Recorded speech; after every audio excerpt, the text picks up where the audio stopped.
Di pinggiran desa Karangsedu, sebuah desa yang dikelilingi hutan jati yang rapat dan lembah yang sering tertutup kabut, berdirilah sebuah warung sembako paling besar dan lengkap. Warung itu milik Pak Lurah Darman. Bagi orang asing, warung itu tampak seperti berkah. Harganya murah, barangnya selalu segar, dan Pak Lurah sendiri adalah sosok yang dermawan. Namun, bagi penduduk asli yang sudah menetap di sana selama puluhan tahun, warung itu adalah monumen bisu dari sebuah perjanjian berdarah yang tak pernah berakhir. Ini adalah kisah tentang bagaimana kemakmuran sebuah desa dibangun di atas tumpukan nyawa yang ditukar dalam gelap. Namaku Aris. Aku adalah seorang pemuda kota yang terpaksa pindah ke Karangsedu karena tugas dinas sebagai tenaga penyuluh pertanian. Di desa ini, pusat gravitasi kehidupan hanya satu, warung sembako Pak Lurah. Hari pertamaku di sana, aku mampir ke warung itu untuk membeli kopi dan rokok. Warung itu sangat luas, lebih mirip minimarket modern di tengah hutan. Lantainya keramik putih bersih, kontras dengan jalanan desa yang becek dan penuh tanah merah. Pak Lurah Darman duduk di balik meja kasir kayu jati yang besar. Wajahnya bundar, ramah, dengan kumis tebal yang terawat. "Orang baru ya, Mas?" tanyanya dengan suara bariton yang menenangkan. "Iya, Pak. Aris, baru pindah ke mes di belakang balai desa," jawabku sopan. "Silakan belanja apa saja. Kalau Mas Aris butuh apa-apa dan belum ada uang, ambil dulu saja. Catat di buku ini," katanya sambil menepuk sebuah buku besar bersampul kulit hitam. Aku merasa sangat beruntung. Pak Lurah begitu baik. Namun saat aku melangkah keluar, aku berpapasan dengan seorang kakek tua bernama Mbah Wiryo. Matanya yang keruh menatapku tajam. Dia tidak melihat ke arahku, melainkan ke arah kantong plastik yang kubawa. "Jangan makan barang dari sana setelah lewat jam 6 sore, Le," bisiknya pelan, nyaris tak terdengar sebelum melengos pergi. Aku hanya tertawa kecil. Mungkin itu hanya tahayul orang tua. Seminggu berlalu, kejanggalan mulai muncul. Setiap malam Jumat Kliwon, warung Pak Lurah tutup lebih awal, jam 5 sore. Padahal biasanya buka sampai jam 10 malam. Yang lebih aneh adalah apa yang terjadi setelah warung itu tutup. Malam itu aku tidak bisa tidur karena cuaca yang sangat panas. Aku memutuskan untuk berjalan-jalan mencari udara segar.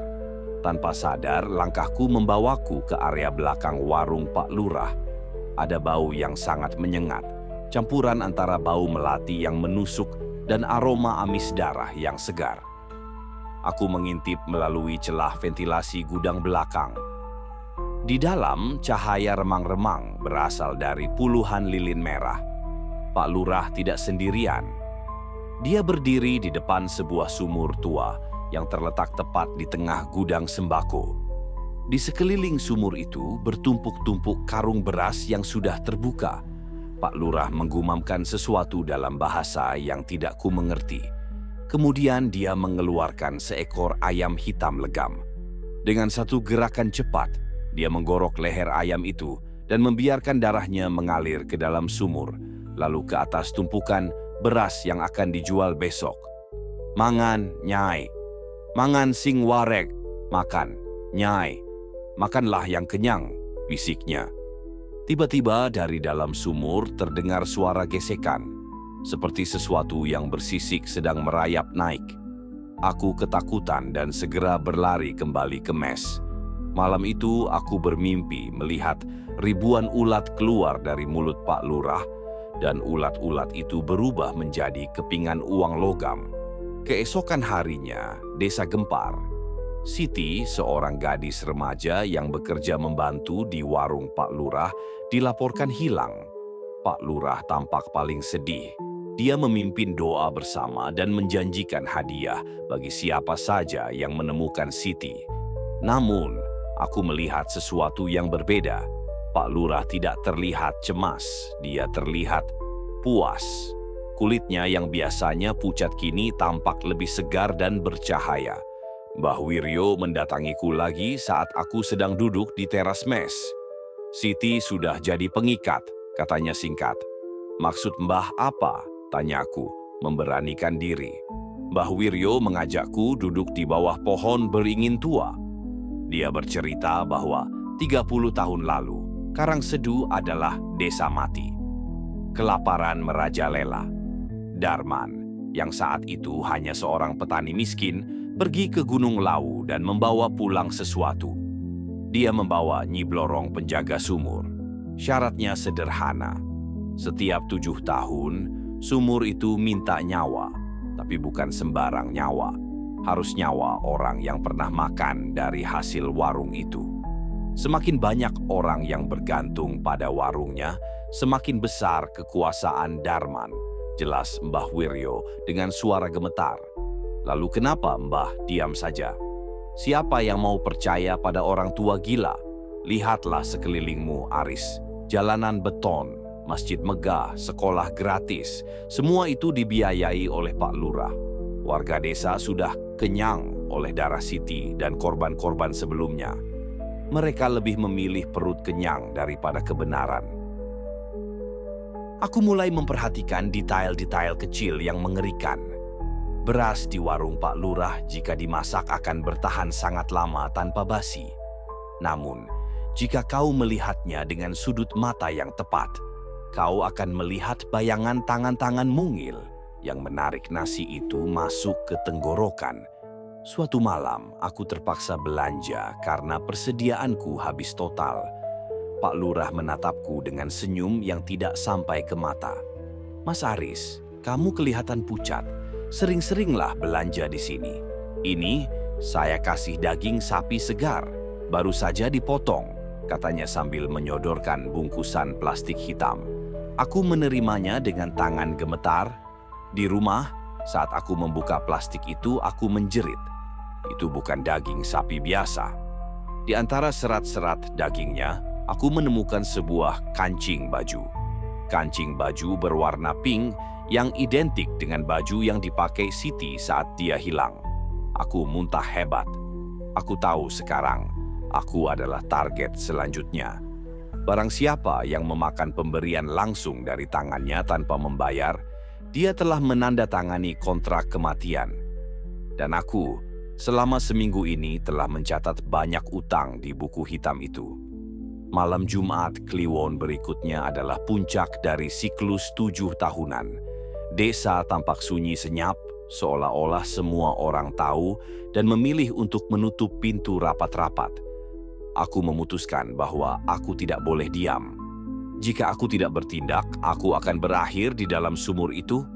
Aku menyelinap ke gudang Pak Lurah dengan membawa botol bensin dan korek api.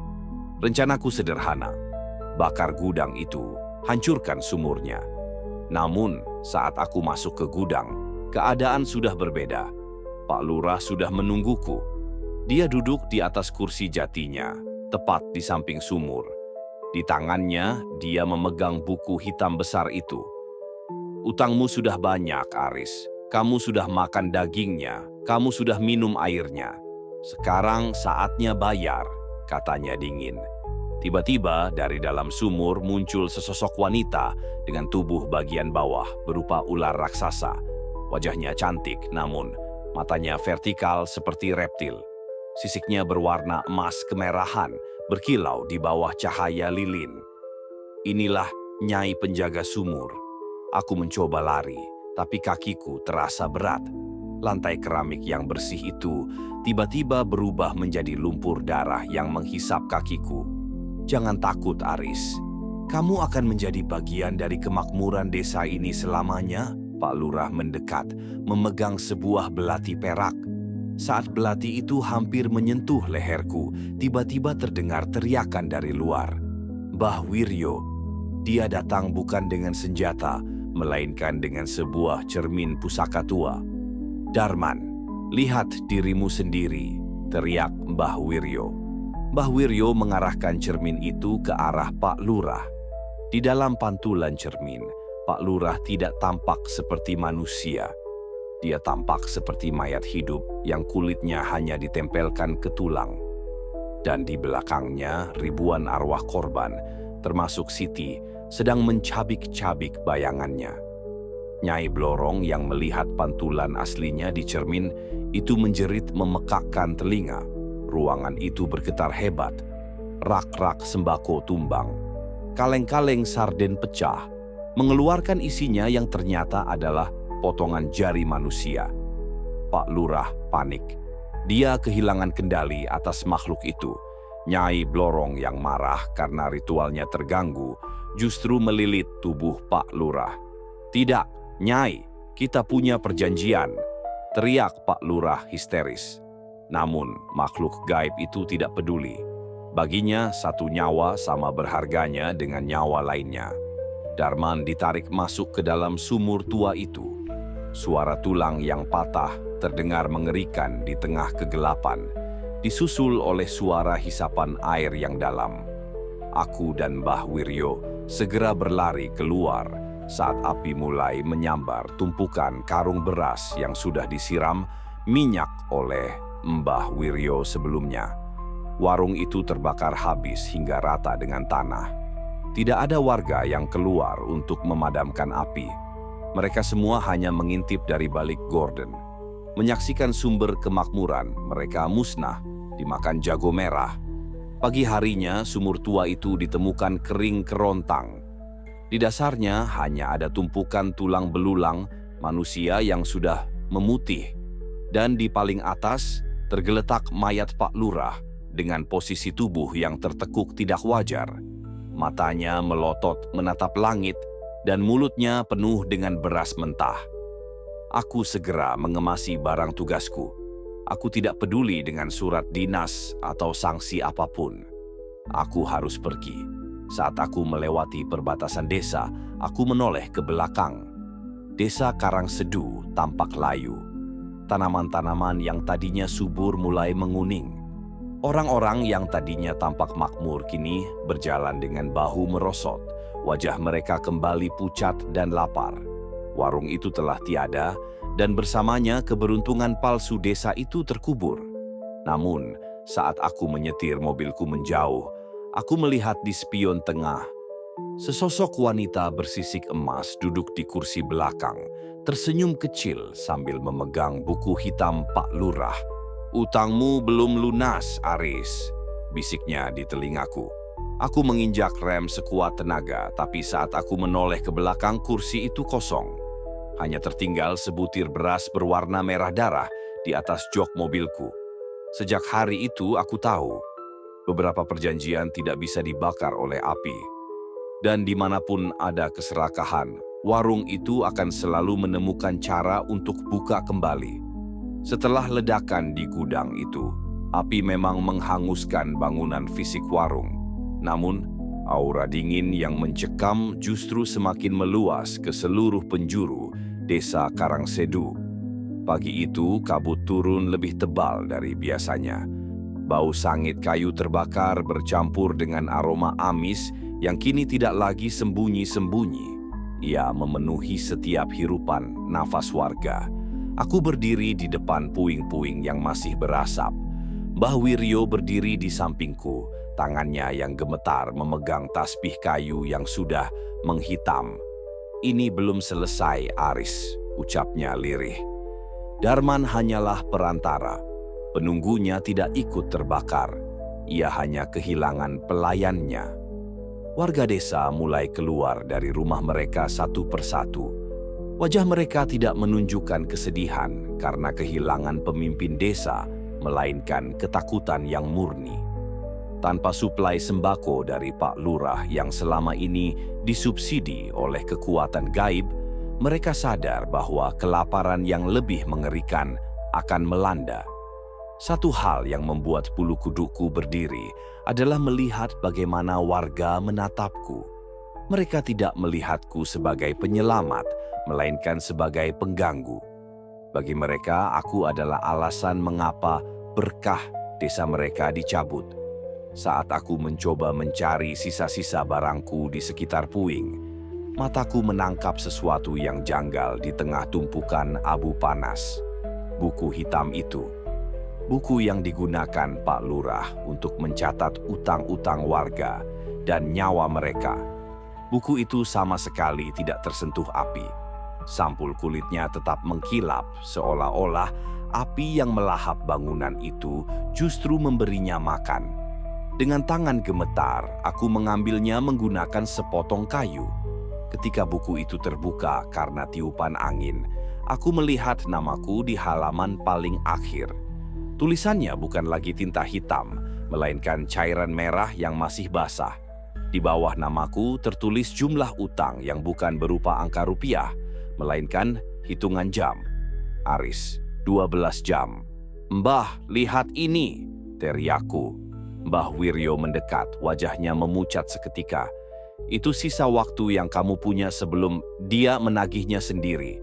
Kamu sudah memakan daging dari tangan Darman." Itu adalah sumpah yang mengikat roh.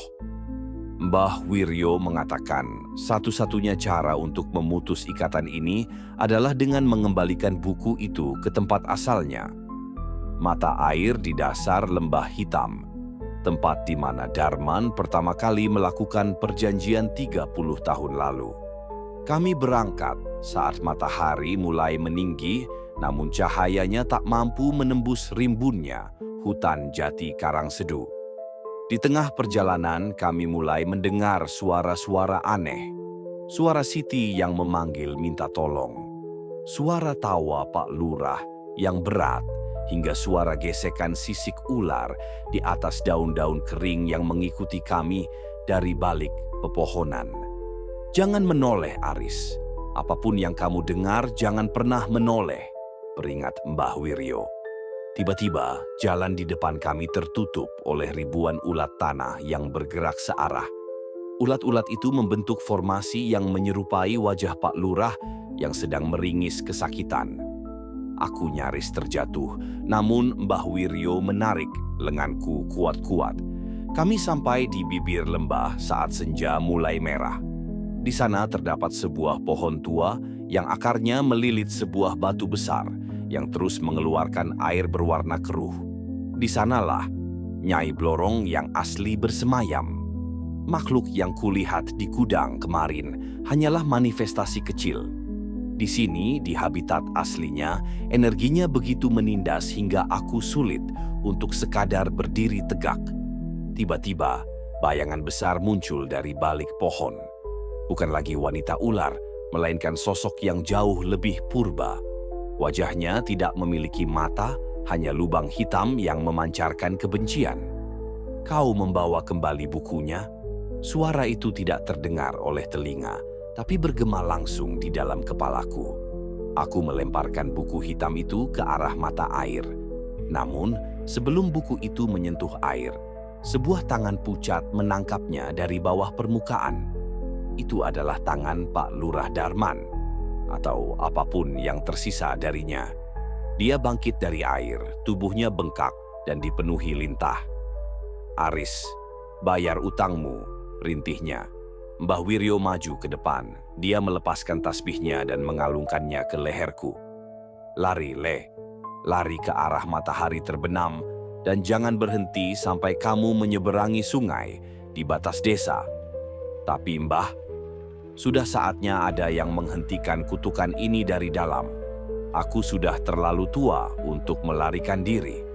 Mbah Wiryo menerjang sosok Darman, memeluknya erat-erat sambil merapalkan doa-doa kuno yang membuat air di mata air itu mulai mendidih. Nyai Blorong menjerit murka, tanah di bawah mereka mulai amblas. Aku berlari sekuat tenaga, aku tidak menoleh lagi. Aku mendengar suara ledakan, suara jeritan, dan suara tangisan yang memecah kesunyian hutan. Aku terus berlari hingga paru-paruku terasa mau pecah. Saat kakiku menyentuh air sungai di batas desa, suasana tiba-tiba menjadi hening. Tidak ada lagi suara pengejaran, hanya suara jangkrik dan aliran air.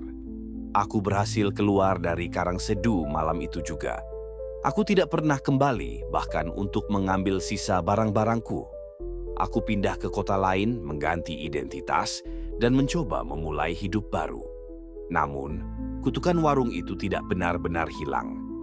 Tiap kali aku pergi ke pasar atau supermarket, aku selalu merasa diawasi.